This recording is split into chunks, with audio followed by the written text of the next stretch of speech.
believe in change and we're prepared for it with new techniques and new approaches.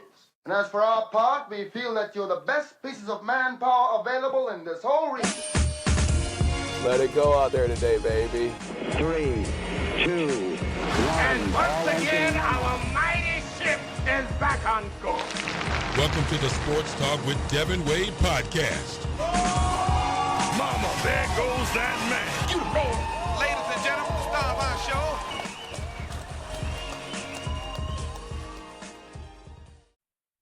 Welcome to another edition of the Sports Talk with Devan Wade podcast.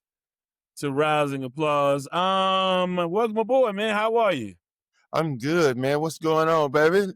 Good. Let me introduce you again for those who are checking in for the first time. And we're getting a lot of those because, some things we do are getting a little bit more viral traction than other things. But, of course, you are a former Alabama State NFL wide receiver, coached on a collegiate level. You've been around the game your whole life. You live it.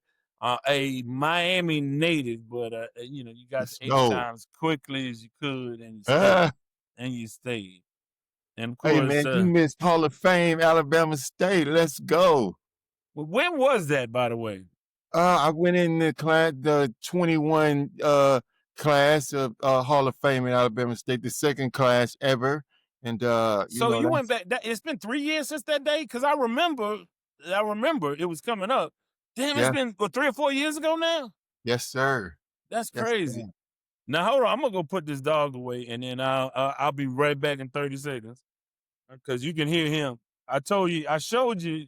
Hey, man, dude. You got fans everywhere, even the dogs barking. Let's go. I know. Well, he's a big fan, and if that's the case, hold on. And we are back. I had to deal with a domestic situation here with my killer. The killer Shih Tzu, every bit of 18 pounds or whatever. But again, welcome aboard. And again, we have been back. This is your second show back. We did some things. We didn't release the entire episode. We did some excerpts that we released. But just again to recap for those, you have such an inspiring situation happening as we speak, transpiring because you back on the, you look the same. You look healthy, but again, tell folks what you've gone through and share as much as you like, because I think it's important. The messaging behind your situation is important. Well, one, you got to take care of yourself. Two, you got to get checked out. I was walking around, working out every day, 5 days a week, and all of a sudden, I ended up in cardiac arrest, walking down the hallway at the school, and all of a sudden, I fainted, and fortunately, God is faithful and had people around me and was able to get me back. And, I go to the doctor in the hospital and all those things and find out I got all of these clogged arteries and so on and so forth. And so we got to get checked out, man. It was, I'm very fortunate to be here. It could have not turned out that way. Again, God is faithful, but there's a message and we got to take care of ourselves. What you look like on the outside may not be what's going on the inside, and you got to make sure you're getting that checked out. And not only that, I mean, you're in great health, you exercise, and that actually helped in your recuperation. But, a lot of this was hereditary. So, again, I think it's deceptive when people see you and they're like, oh, he's in great shape. He's thin. Not like your boy who's gained his weight through the years. You maintain your not quite your playing weight. You're probably under your playing weight, right? I'm a little bit, since this situation, going through the surgery and all of that, I lost some weight. Prior to this, I was right at my playing weight of 198. But you make a great point. My mom had triple bypass surgery at the age of 45, and we knew that, but it was never explicitly said to us by my mom and my dad, look, you got these things in your family history, so you got to take care of yourself. We ate the pig, fixed the hog, mogs, the Vienna sausages, all the bad stuff that, is not good for you. And based on my health profile, was really, really bad. And so we got to communicate to our kids, our family history and all of that stuff so that they know how to take care of themselves. Yeah, I tell you what, man, it's something, and I'm so grateful that recuperated so quickly. I went up there, I checked on you a couple times. Yes, sir. And I I really let me just say this that the way that you've just come through for me and my family, you came to the hospital the day it happened and you came through and when I needed a beer to get my nerves right, prior to the surgery, my main man came through and took care of that. So I'm just so grateful to call you friend. And over the years, obviously, people don't know, but back in the day, you were up and coming reporter. I was a young, impressionable kid from Alabama State trying to make the squad, and you would often interview me and talk to me about what you've seen, and this is how you do it, and be a professional. And again, I'm just so grateful for that. And then, man, most importantly, man, I'm on the special teams. I'm trying to get promoted to offense, but hey, just being on the special teams is always a treat, man. I'll tell you what, man, I was so afraid. I was wanting to make sure you were okay because I was so afraid I would go viral if it got out that I brought a beer to the hospital. I'm like, oh Right, man, I'll never live right, that down. right. But yeah, Let's go. but I brought it to your favorite. But yeah, so now we are back to the shallow end of the pool talking about the world of sports. I mean, although it doesn't seem like that all the time. Week one is in the books. Some surprises, some things not so surprising. I want to start with, and I'm gonna do this. I can start here in H Town, but I want to start with the biggest surprise. Maybe not the biggest, but a big surprise was how poorly the Miami Dolphins played in the opener. And what in the heck happened to the Dolphins in that situation? I mean, it was just bad. I mean, Tua was just bad. And you go back and look at the film, which I have, and throws that he makes in his sleep, he misses. The offense was just totally out of whack. The one thing that you could depend on the Dolphins is on turf. On in September, they're gonna be good. And the fact that they came out and looked so poorly does not bode well for the rest of the season. And I'm not going to be surprised. I mean, they got to get a win here because if they don't, I can see something drastic happening. Stephen Ross, the owner, has spent a lot of money on Tyreek and Tua, and he's been Waddle, and he's consistently tried to upgrade the team and for the last 4 years. And then you go out and play like this early on. It was just really, really bad, and there's no excuses for it at all. Yeah, and do you think the Tyreek stuff off the field has something to do with it? Is this just a one-off? Is this something about preparation in camp? Did they do something different in camp to get off to such a poor start? I mean, I think that, they've been talking about culture and, there's a notion out there that the Dolphins are a weak team and a soft team, and that's been around since the Mike McDaniel era. So I think they tried to fix that this offseason, but clearly they haven't fixed it. And, those off the field things, people are professionals and you think they don't affect the team, but clearly it's had some effect on the Dolphins, and hopefully they get that turned around. Any pending legal stuff with the league? Any disciplinary things pending from the league? Have you heard anything? In other words, should we expect to see him really throughout the season without interruption? Well, I don't think that there's been any legal stuff. I know his estranged wife has filed domestic abuse charges, and the lawyers say that it's a money ploy, and you know how all of that stuff goes when a divorce comes and all of the stuff. So you don't know if it's true. I know that there's been some talk about trading Tyreek. I think that this situation again with his ex-wife or estranged wife may be hurting those talks, but I heard just as late as yesterday that Pittsburgh is interested in his services. So you don't know how this is going to work out. If you can play, the NFL don't care. They'll deal with the off the field stuff if you can play. Yeah, and I tell you what, rough start for them, but a great start for somebody that I mentioned last time out in the Pittsburgh Steelers. Are we ready for the Aaron Rodgers apology tour yet? I Well, told you he was quiet all off season. I'm like, okay, he got quiet once he signed. You didn't hear any more about ayahuasca or caves or vacations. He's been under the radar, surprisingly. So and got off to a 4-touchdown start for his debut with the Pittsburgh Steelers. Ready to apologize? Well, it was the New York Jets, so there's that. And I think you got to do it more than once before somebody takes you really, really serious. Although you have to admit that he looked better. Pittsburgh certainly looked a little better. But no, I don't take them very seriously after the week one playing against the Jets. Any surprises? What was your biggest surprise? I think to me, really like Miami's, their performance. Because again, you got Daniel Jones, a quarterback in Indy. Indy's not a bad team. You got Pittman there, you got Taylor there, you have guys there. They're not a bad team, but they were sort of rudderless at quarterback. Anthony Richardson has not lived up to expectations. Checking himself out of the game. I don't know if he'll ever live that one down.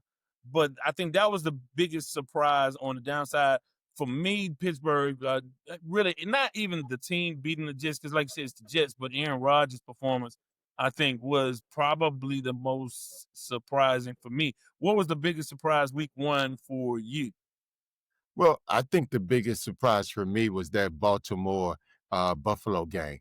I mean, the way that both those teams came out the gate, performing at a high level, this early in the season, and the way that that game came down. And then, again, for Buffalo to keep fighting when, for all intents and purposes, that game was over at the 8-minute mark.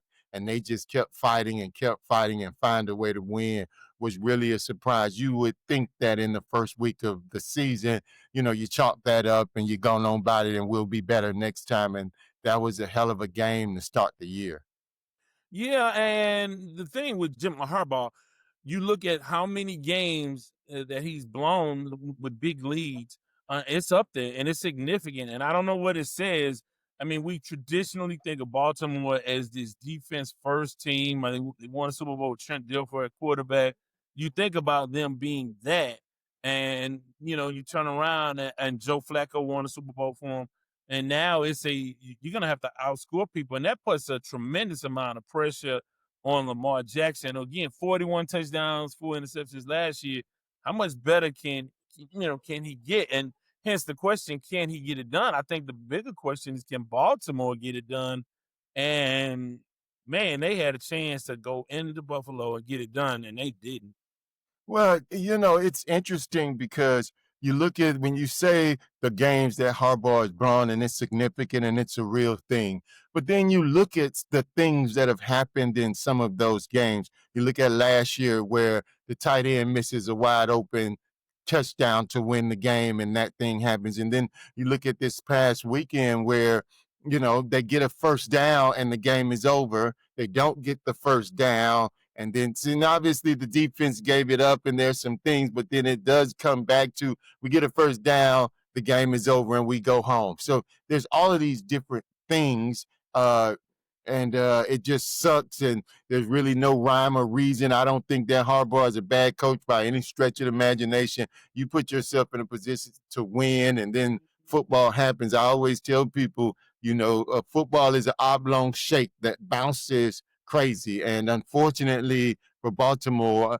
it's been bouncing the wrong way for the last couple of years. Yeah, are they gonna be like the Oilers or the Uh, Philadelphia Eagles of the yeah. 80s and 90s, of the 90s, really?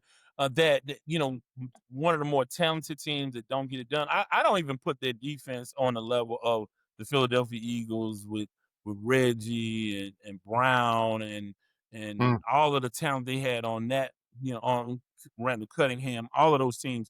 And that's certainly not on the level of Moon and the receiving core and that defense with Ray Childress and Sean Jones and so many others. And so I don't put them on that level, but could they be the team that just are going to be the odd man out? We'll talk about how great this era was for Baltimore without a Super Bowl appearance.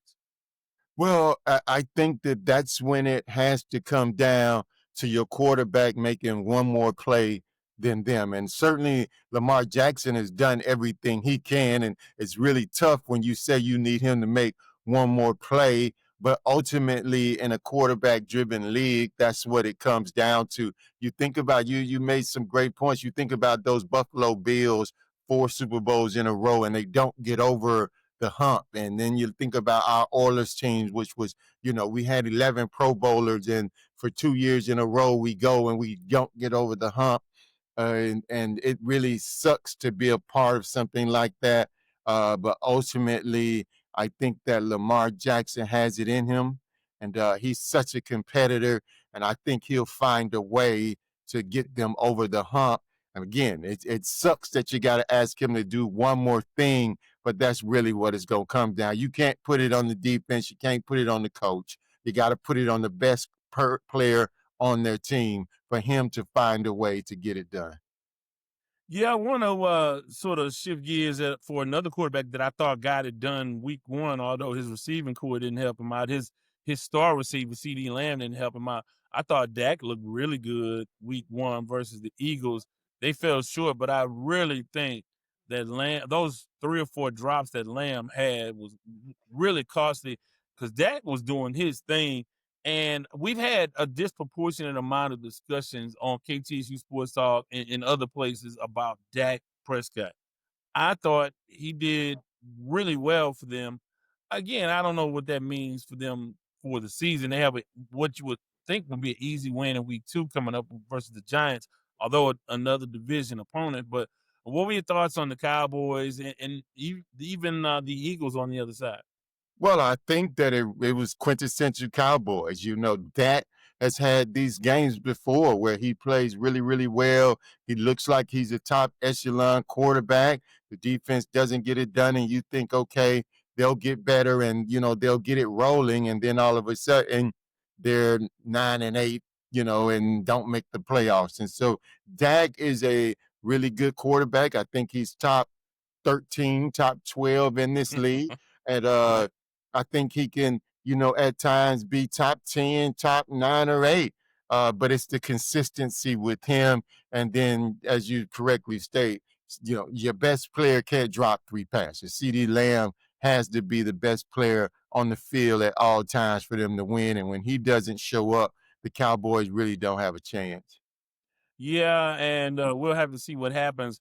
Want to talk Houston Texans? Texans get Hmm. off to a tough start offensively, and although they did have a number of good runs, per carry with Nick Chubb, I think they missed Joe Mixon, but that offensive line haven't shown any signs of significant improvement to this Right.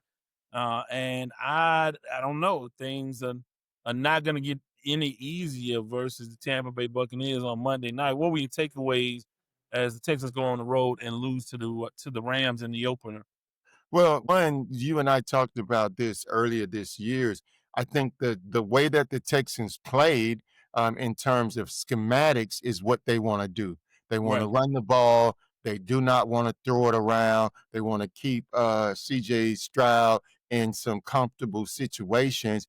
I'm not sure if that's their best recipe for winning games. I think that they're going to have to open up the offense a little bit more than that, particularly with the offensive line, still having some struggles there. But again, if you can't consistently run the ball, which they had some runs, but they didn't do it consistently. And then again, Nico Collins doesn't get the ball the way that you expect the top tier receiver to get the ball. It's just going to be tough. That defense played a heck of a game.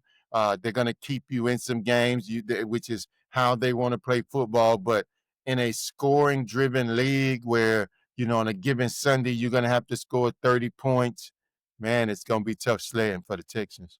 Well, and I think, you have to find a way to get the ball in the hands of your best offensive player, and that's Nico Collins. So without Joe Mixon, I think Joe Mixon is the most significant. I don't know when, if, and how he'll come back from injury. But and again, no slight on Nick Chubb because I thought Chubb did a Chubb played really well. good job, and he can be the guy. We've talked about Chubb before. I mean, when uninjured, he has been a top back in this league, and so no slight on him. But I just think that Mixon is sort of, I don't know, he gives them something, and we'll have to see if that offensive line does better, if they scheme better. But I think, this is a toss-up game, but I would tend to think Tampa has the edge, even though they're coming into Houston. I thought that they did some really good things.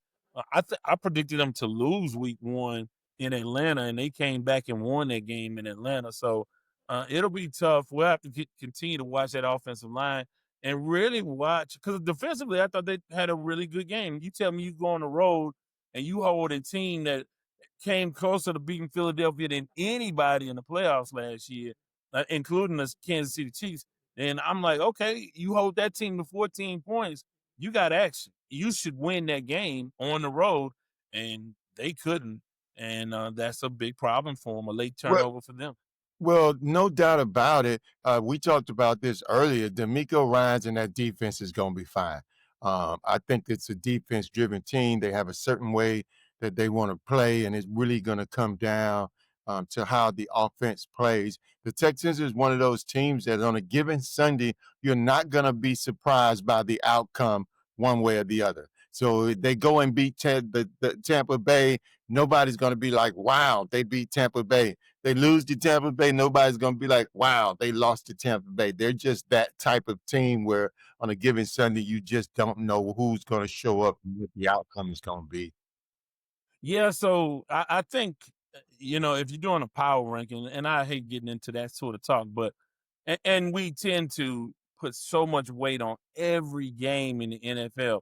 But I think the team that is taking the NFL by storm are the Green Bay Packers. I mean, a big win last night on Thursday night versus the Commanders, a great win versus Detroit. Now they have to go on the road for 4 out of 5 or something like that. But so far, so good. The defense is good as advertised. They have a lot of weapons, and they're not totally healthy. Reed didn't play, so they're not totally healthy with all of their weapons, and they still have a ton of weapons. What do you think of the Green Bay Packers? Well, there's the Micah Parsons effect, and you saw that when you have a guy like him on defense, that the whole defense can rally around, and they know this guy is a game changer. It just makes that defense, which was already loaded, even that much more better. And then on offense, they certainly have weapons in different plays. I mean, you look at Josh Jacobs, who can just run and run and run, and hit. Just adding him to that team has just made them better. Jordan Love is certainly an up and coming quarterback. You keep him upright and don't let him turn the ball. And again, we talked about this before. It would it surprise you if Green Bay went to the Super Bowl? No, and I thought about that because we talked about how difficult the NFC North is going to be. A lot of people still ride with Detroit, but they lose both coordinators. They get healthier in some respects, but they lose some things. On both sides of the football. But in addition to that, if you win that division, that's kudos to you. I picked the Commanders as an upset, even though I don't think that they're going to win the division.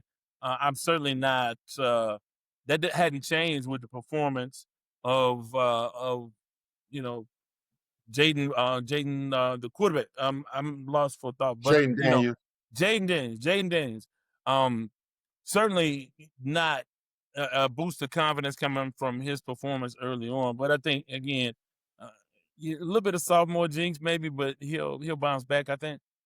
Well, we talked about that, where that sophomore jinx is a real thing. I mean, the league has, when you come in as a rookie, we saw this with CJ Stroud and others where the league doesn't know who you are and what you're about. They don't have film on you from an NFL perspective, and you can kind of, start ascending. But then the league gets some film on you and they start game planning for you. And all of a sudden, it becomes a little different. Now, I think he's an amazing talent, and I don't think he will have the sophomore jinx. But, man, it's different when the league starts preparing for you. Yeah, and so again, pressure's on him because there's a lot of expectations coming out of Washington, and that's rare to say if you talk about everything coming out of Washington. Yeah. But high expectations for that team. So Yeah. let's talk about let's talk some swag football. Let's talk about your team, Alabama State, big win versus Southern last weekend. Tell us about what's going on with the Hornets. Man, it was a dominating performance by our defense. Obviously, Andrew Body didn't have the game like he had against UAB, which makes the win even more impressive. It's not that he struggled because he didn't. He just didn't make the plays that we expect him to make with his feet and all of those things. But the defense was dominating. I think we had 3 or 4 turnovers. They got into the 20 a couple times and we stonewalled them. And it's setting itself up for a great SWAC, championship, as the teams start to define who they really are in the league. But State's going to be right there. FAMU, that didn't happen. Does that serve you guys better to play them a little later in the season? Or did you like getting the season started off playing against FAMU? Well, I think that one of the things that you want to do is kind of figure out who you are and what you're about as a team before you have some, start playing your top teams that's going to decide who goes to the SWAC championship, et cetera, et cetera. Particularly in Alabama State's case, where there's been some questions at quarterback over the last couple of years, and then obviously last year Body gets hurt early, and then by the time you get to FAM, you're on your third string quarterback. So I think that it may bode well for some people to catch a team early. I think for Bama State and the way things have been going with us, it is good that we play them later down the road. And again, hopefully everybody's healthy. And, quite frankly, I hope that they're healthy. I think we just have a better team this year than they do, but we'll see. You got to go down there and beat them Rattlers. You got to go to Jackson State and beat them. They're not going to give it to you. Yeah, for our part at Texas Southern, we went to Cal Berkeley, and man, just a beautiful setting for football. Fell short, obviously, going up against a Power Four school and an ACC team in Cal, but held our own. Scored halftime 11-0, and they had opportunities to score. Never got into the end zone. Only managed a field goal, but I thought that they really played well, all things considered. And once you play up a level, depth gets to be an issue. And that's what tends to always happen. You can play a team tough for 2-3 quarters, and then, you guys kind of wear down. They have waves of talent that they can continue to send in the game, and our depth is not as deep as their depth. And something interesting, and you and I talked about this. So a lot of people don't, just to sort of explain the landscape of college football right now. So reportedly, Texas Southern got about $500,000 to go down and play that game, right? To go play Cap. Great experience, wonderful. $500,000 to go play a game. We were playing against a freshman in JKS. His last name is Sagapola Tele, a freshman phenom. Wow, you got that right on the first try. Well, I practiced and even in the opening moments of the broadcast, I struggle with it. It's something when that light goes on, you got to hit it. And you can practice all you want, but the first time the lights come on, and I had to say Sagapola Tele, it was a thing. But they compare him a little bit to Tonga Vailoa, because he's a lefty and Polynesian last name, blah blah blah. But anyway, so we get paid $500,000. This kid committed to Cal. Then Oregon came a calling and offered him $1.5 million, right? That was what they wanted to offer him. He said, cool, I'm going to Oregon. I'm going to be a Duck. And again, this is reports from inside of the Cal program, people sort of around the program, and sort of, gave me this information and told the story. I don't know that it's a big secret. So he goes, and when they were recruiting him to Cal, by the way, Marshawn Lynch, Aaron Rodgers had him on the field. It was a whole thing. So he goes to the Ducks, and they tell him, hey, well, you're not going to play this year. You'll play next year. And he's like, I want to play this year. So he calls Cal back. He says, look, Oregon is giving me 1.5. I know you can't do that, but what can you do? And reportedly, he's getting 1.2 million.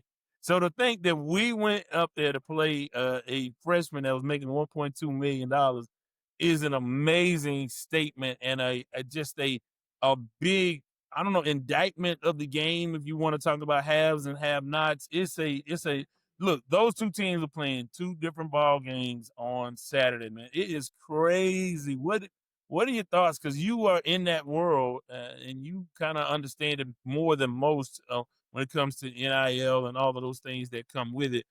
What are your thoughts about that situation? Well, as you know, I am part of it at Alabama State. I represent the Hornet Alliance, and we support the NIL deals at Alabama State. And you correctly state, man, it's the haves and the have-nots, and it's you got to figure out, there's no putting that genie back in the bottle, and it's a part of it. And if you're not participating in NILs, then you're not trying to win, and there's a cost to it. And when players are asking for $1.2 million, I mean, there's some NFL players that are making $1 million, and these Right. college kids are getting it. And the reality of it is, this kid could get this from. You got to think about it. He's getting this from Oregon, from Cal for 1 year, right? Right. And that's not the total of the if he stays at Cal and stays the starter and all of those things. I mean, he could get 2 million and go to University of Miami next year, and then the next year he'd get 3 million and go to Georgia. I mean, this is how this thing works. And on the black college level, obviously we can't offer that type of money. What we can do is offer an experience and something.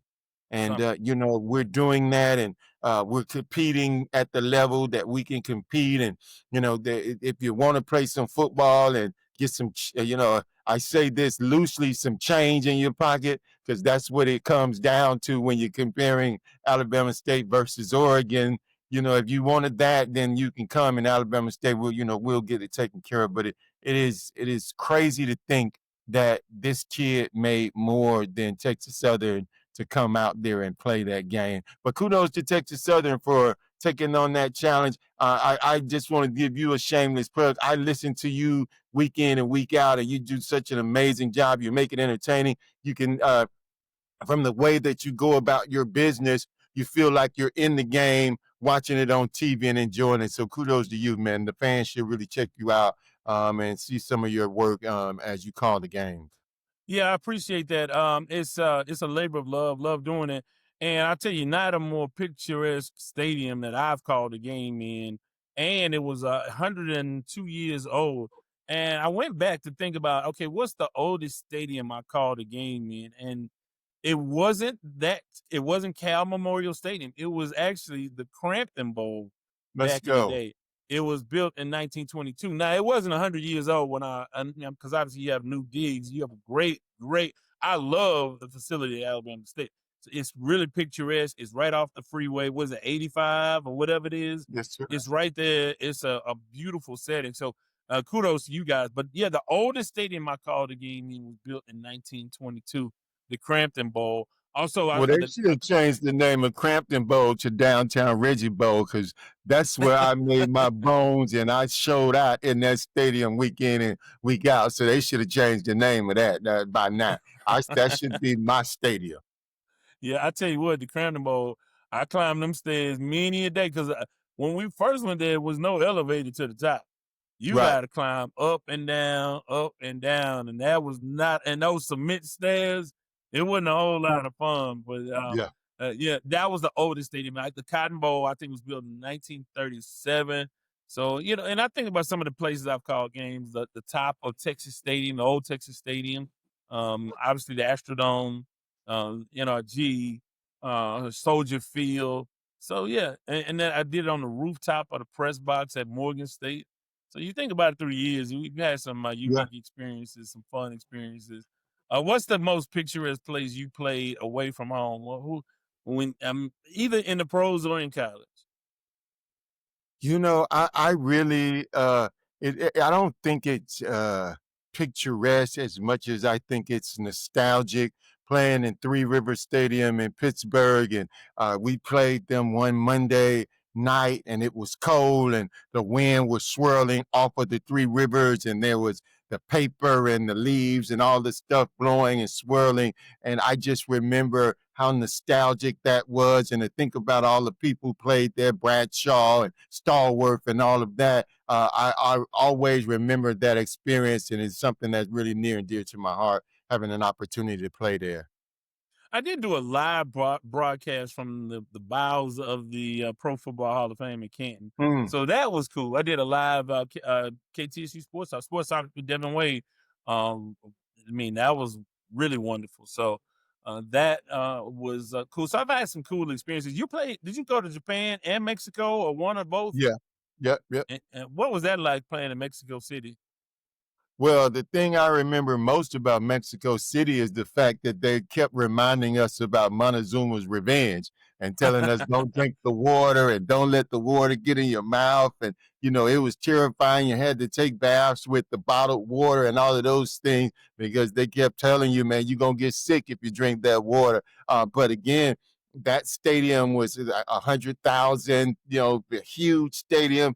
And the way that the fans in Mexico City loved the Cowboys was really something amazing to me. I mean, you would think they was right down there in Dallas, the way that they showed up. And, obviously we won that game. And I was fortunate enough to score a touchdown in that stadium and all of that stuff. But yeah, playing in Mexico City was a treat. And those, they really love football and American football, let me say it that way. And it was such a treat to play there. Well, before we get out of here, But big let fight me ask coming you up. one question before you go. You got to talk about what's going on in MLB as we go down the stretch. Man, I don't want to say too much about MLB these days. Astros struggling, man. And what are you gonna do? Your closers down until at least the playoffs. Itzhak Paredes is a guy that you thought you could count on and could early on is on the IL. You have 6 pitches on the IL. You have Mm. Luis Garcia came back and in his second start in the second inning, he's done again. McCullers has been in and out. Spencer Arrighetti won't be back until maybe the playoffs or maybe next year. Tough, It's a nightmare of tough. injuries because you got guys playing on this team that are not part of that Astros, that mystique and the thing that they had, that magic that they had. And right now they're tied and they still may limp into the playoffs. I won't give up on them, but it's a tall order when you got Framba doing crazy stuff. Either he's super great or horrible. You know, you got Christian Javier getting better. It's something, man, and it's just really one of those things. It's a marathon, and we have not, fared well as it pertains to the injury bug. It's been rough. Well, clearly, based on all the things that you just talked about, they have overachieved to be in this position that they're in. And again, and we talked about this earlier. I think that climate and culture, although there's so many different players and so many pieces to it, I think they get in. And you know about the Astros, man. All it takes is a little bit, and they could turn it on. Now, I suspect that they won't. Obviously, I'm a Yankees fan, and we have our own set of issues. We're struggling in the bullpen. We're losing games 10-8 and we're up by 6. And then we end up losing in the 7th as our bullpen just goes nuts and just gives it up.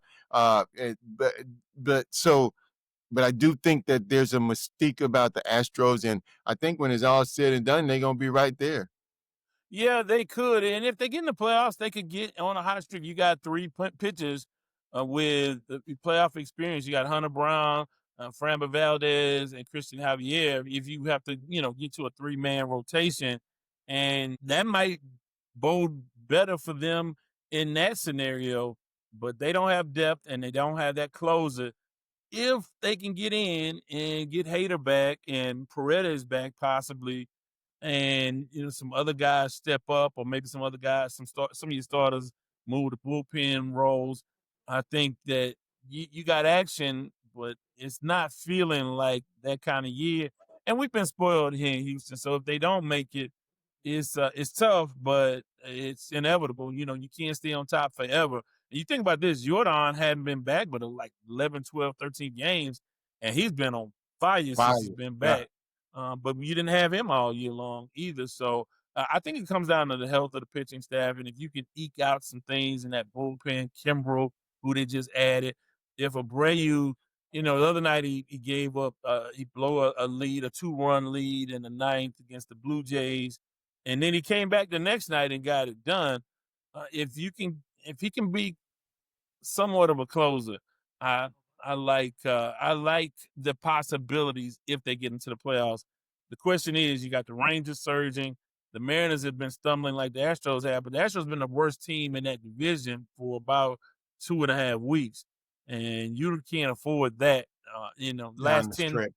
yeah, in the last 10, 12 games, I think they're 4 and I don't know, 4 and 9 or something like that. Maybe even What is worse it? than that. Less than 25 games to go? Yeah, you're looking at 17, 18 games left, so it's Yeah. not a lot. And you got to play these guys. You got to play the Rangers and the Mariners, which I think is a great scheduling deal by baseball. So there's going to be some baseball to watch down the stretch. I think that most Houston fans are rooting for them, but are realistic about the odds of them going very far this year. But we'll see.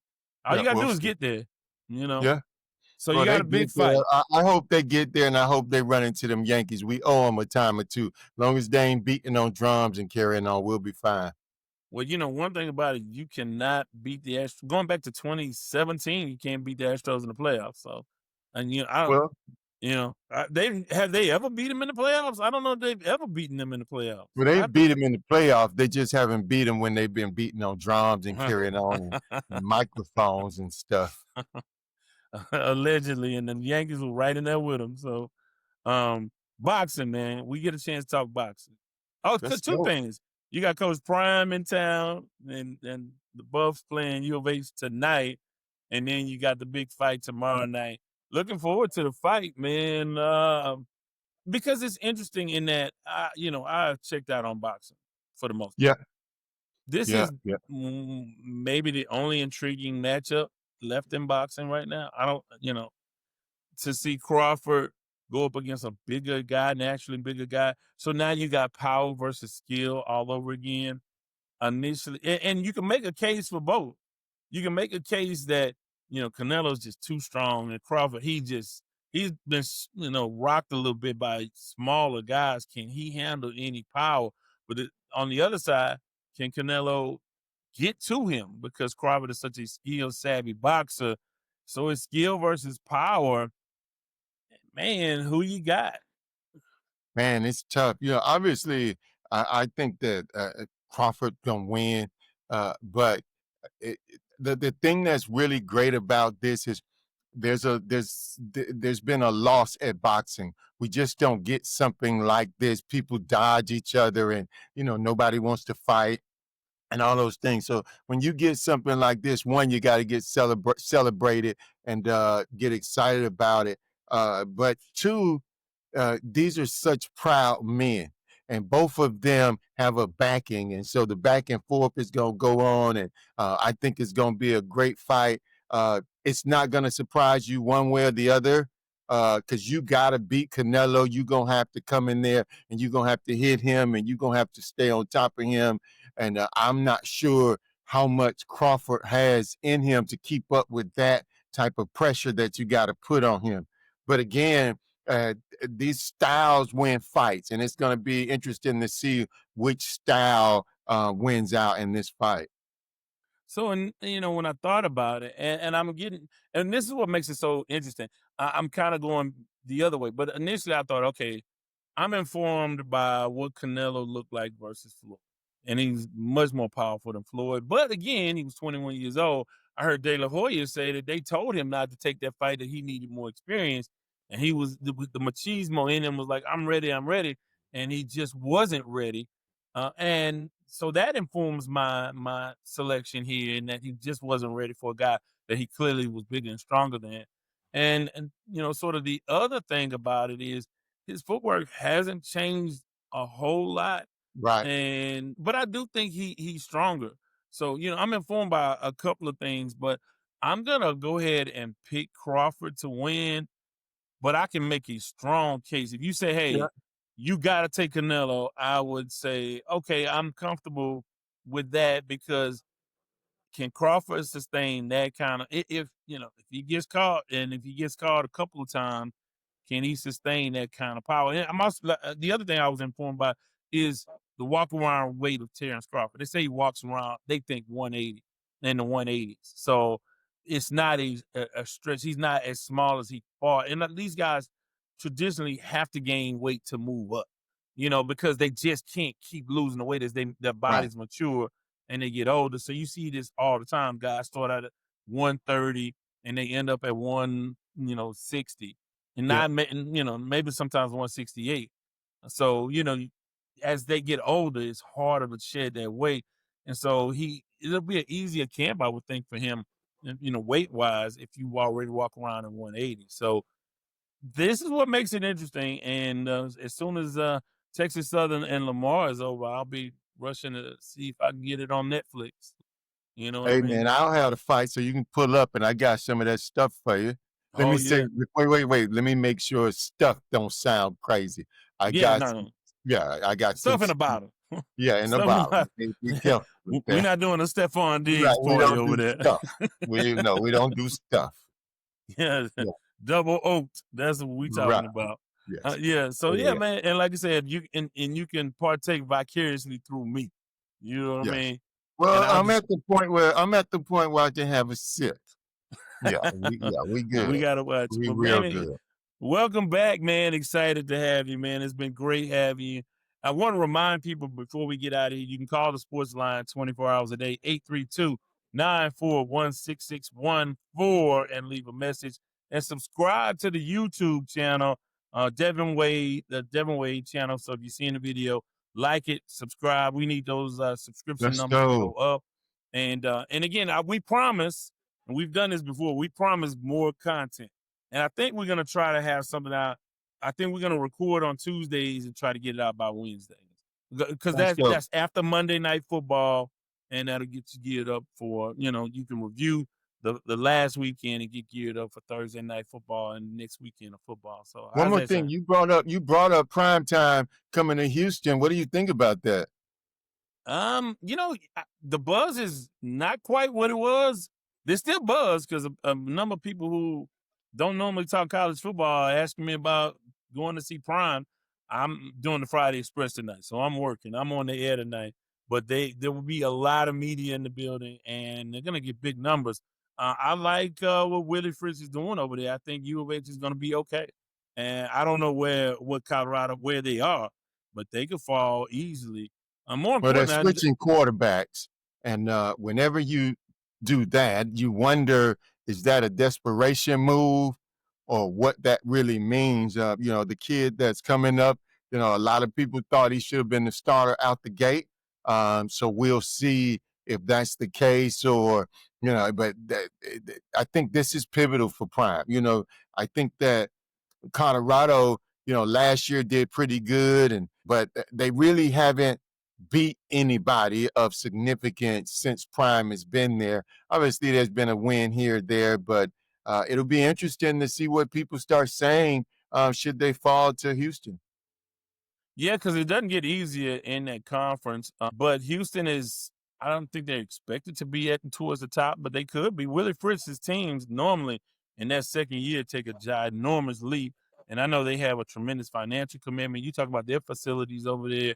They just opened up a new football facility and they're doing some things over there. They have some backers and they have some money. And when you have money, you will travel. So, it's a weird thing, man. As much as I hate the business part of college football, and I hate the restructuring. Think about this: Cal is in the ACC, the Atlantic Coast Conference. This Yeah, team literally, you can see the Golden Gate Bridge from the top of the state, and then the ACC, yeah, and just having you break up Texas and Texas A&M away from Baylor and TCU and yeah, U of H and it's just and Texas Tech. It sucks, but at the end of the yeah. day, football is football, and high quality football is fun to watch. Yeah.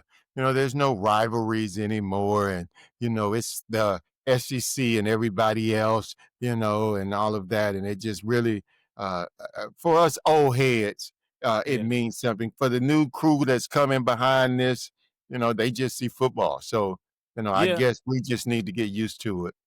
Yeah, I used to like the regional part of it because you had different styles of football. You had the big eight that ran the ball. And you had the Wishbone I was and gonna say whatever. you want that wishbone to come back, huh? Yeah, and you had well, it was just not necessarily that, but it was just different styles of football. Yeah. West Coast football was always more pass oriented.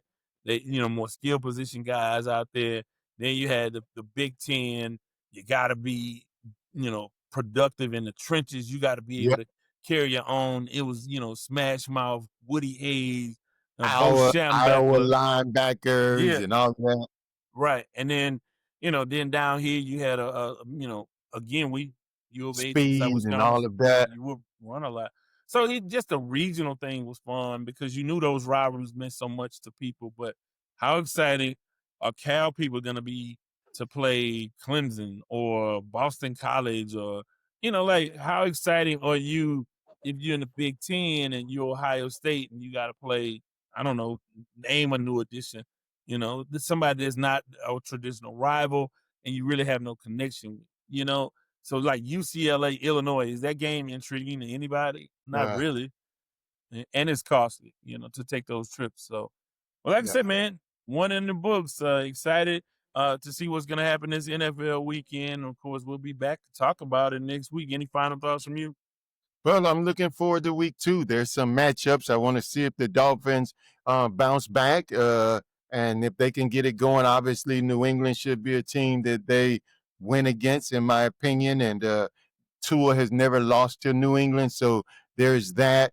You want to see what Pittsburgh does again, if they are for real on the Aaron Rodgers tour. And then how does Baltimore bounce back from that tough, heart-wrenching loss? I mean, that was tough to I'm sure for them to swallow and all of that. So this will be, the one thing about the NFL is every week there's all of these new storylines, and it's the most appealing and intriguing league of them all. And every Saturday, Sunday is something different. So I can't wait.